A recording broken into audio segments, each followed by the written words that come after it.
we're very fortunate to have our next guest all the way from the United States of America. So, God, I can't even imagine what the hour ratio is there, what time of the night it is. We're about to find out. Former associate professor of Canterbury University, taught political science and international relations, has returned to the United States and is a freelancer to a large extent, but knows New Zealand and knows the United States. I couldn't think anybody better to talk to a New Zealand audience about what's happening in the US at the moment, and with a strong academic interest in obviously the subject of politics and international relations. Please welcome Amy Fletcher to our show. Amy, good morning to you. Good morning. It's only 6:30 what time here, is so it it's fine. over? Yeah. So where are you at the moment? I'm in Knoxville, Tennessee. You're in Tennessee. And so what's the time in Tennessee? It's right at 6:40 p.m. Oh, okay. So that's not too bad. I'm sorry. I thought it was sort of 11 o'clock at night or something like that. Oh, thank God for that.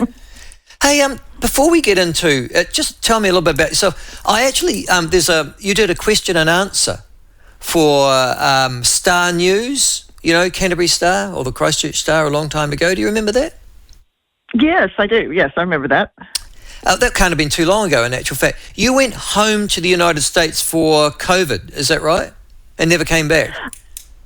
That was one of the major reasons. I really loved my time teaching at the University of Canterbury. It was very rewarding, but COVID plus the increased expense of being able to get back home, all of my family's here in East Tennessee, and my parents are getting much older. So everything kind of came together in early 2021 to make me think it was time to make a change.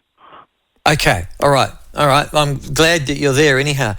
And I was talking to my wife about you. I was saying, I've got Amy Fletcher on, and she used to teach at Canterbury University. And I'd read that Star News thing. I thought how sensible you were. So I'm delighted that you're on our show. And she said, does Tennessee vote Trump? And I went, I don't know. I must ask that question. So are you in a state that votes Republican? I am. The state itself is still deep red, but Tennessee is one of the states like Florida where a lot of people that are leaving the West Coast are moving to Knoxville. So some of the dynamics are changing. So we are definitely a red Trump state, but both Memphis, Nashville, and increasingly Knoxville are blue cities. Right. And that's something that's intrigued me about the United States of America. Why are the metropolitan areas, if you like, so clearly Democrat, and yet the surrounding counties and areas are Republican and Trump? What's the reasoning, rationale for that? I think there's a lot of different things going on that are quite complicated, but I think essentially there's the Trump-Biden drama, which is very significant and very important, but I think that drama reflects a much longer-term realignment because the current Democrat Party is largely made up, as you put it, of urban professionals. It has quite a number now of billionaires. The amount of billionaire money that goes to the Democrat Party is approximately the same as goes to the Republican Party. So there is an increasing divide between the urban, highly educated professionals and then those that are more obviously there's a lot of exceptions, but as a general rule, yes, the rural versus urban, the working and middle classes versus the wealthier classes, all of these things are combining to create very dramatic, bifurcated electorates. And then you've got the overlay also of race or ethnicity too, haven't you? Yes, and that's going to be quite an interesting thing to see as it plays out in this election, because traditionally speaking, since 1964, Black Americans have voted incredibly strongly for the Democrat candidate. Black women are still tracking at about 98% likely to vote for President Biden, but Black men have shifted to about 30%, believing now that they might vote for Trump, and that is almost unprecedented in American history. So the Black male vote will be a very decisive factor in this election. And you've also got the Hispanic vote. We look from afar, and I'm sorry, I'd like to think I know a little bit about American politics, but I think I probably would stop at that. I know a little bit.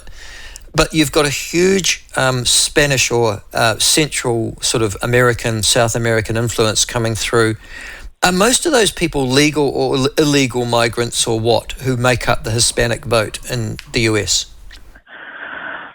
Most of them would be legal, but again, it depends on where you start in time. So yes, there is a very large population of legal immigrants who have come from Latin American countries and are part of the Hispanic electorate. Many of the ones who have been here for more than one or two generations, while again, they tend to be more in the Biden camp, Trump does have stronger support among Hispanics who have established themselves in the United States. The question of the 8 to 10 million people who are not currently citizens who have come in the last 3 years under Biden, that's a different question and a different dynamic. Do they get a vote, Amy?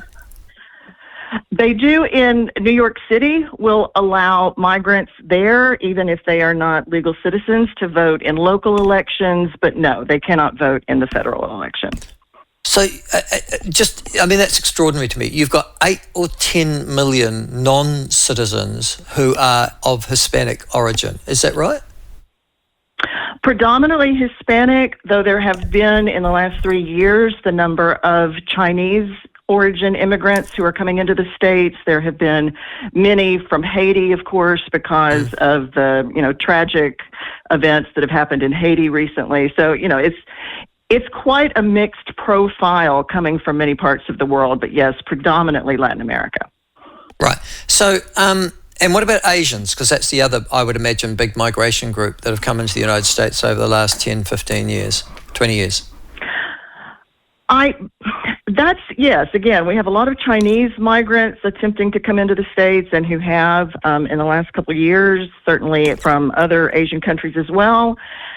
Again, you'll have a certain in urban areas that will tend what we might call the Asian voter, though that's obviously quite complex. But yes, they tend to be Biden. But as we saw with Vivek Ramaswamy running in the Republican primaries, there are also some what we might call law and order Asian voters who are very concerned about the perceived breakdown of the social order in a lot of American cities. So it's going to be a very volatile election. Every poll that happens right now is a nice piece of information to have, but they're basically all within the margin of error. This is going to be an extremely volatile 6 months to November 5th when we actually have the election. When you say volatile, do you mean that people haven't made up their mind and can switch from left to right? Because I'm assuming that if I'm a Democrat now, I'm a Democrat in November, and vice versa if I'm a Republican. Are you suggesting that volatility, or that there's a big middle? There are definitely people on both sides who comprise what you would call the base. So there are what used to be called yellow dog Democrats back in the day who would vote for the Democratic candidate were that candidate a yellow dog. Trump also has a base of about 40% of the Republican voters who have not moved since 2016. They are loyal and they are Trump people down to the ground.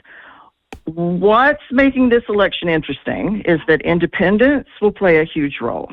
And independents are very unhappy with Joe Biden's performance. But if Trump is convicted of a felony, that would keep many of them from voting for Trump. The problem facing Joe Biden is, while again, he has a stronger base, younger voters in particular, who would ordinarily be in the Biden camp, are increasingly interested in the Robert Kennedy Jr. candidacy. And some of them are extremely, as younger voters tend to be more progressive, they are very angry about what they perceive to be the mistakes of the Biden administration towards the Israeli-Gaza conflict. So it's all over the show. I mean, it's just, there's so much realigning going on. So while they do both have a base that they've locked down, both the major candidates are facing some key challenges to that base. And from afar, and you tell me if I'm wrong, it looks like the majority of Americans, given the choice, would have neither Joe Biden nor Donald Trump as the President of the United States of America. It is the highest it's ever been. I mean, there is a kind of dystopian Groundhog Day, aspect to this, because upwards in the last reliable poll that I saw, I believe it was the Wall Street Journal, 30% of Americans would prefer that neither Biden nor Trump were running. Mm. So you also have an electorate where that is either going to mobilize people, perhaps to seek out a candidate like Robert Kennedy, or they're going to vote begrudgingly, or the nightmare for both candidates is some people just choose to stay home because they just object to the choices that they have.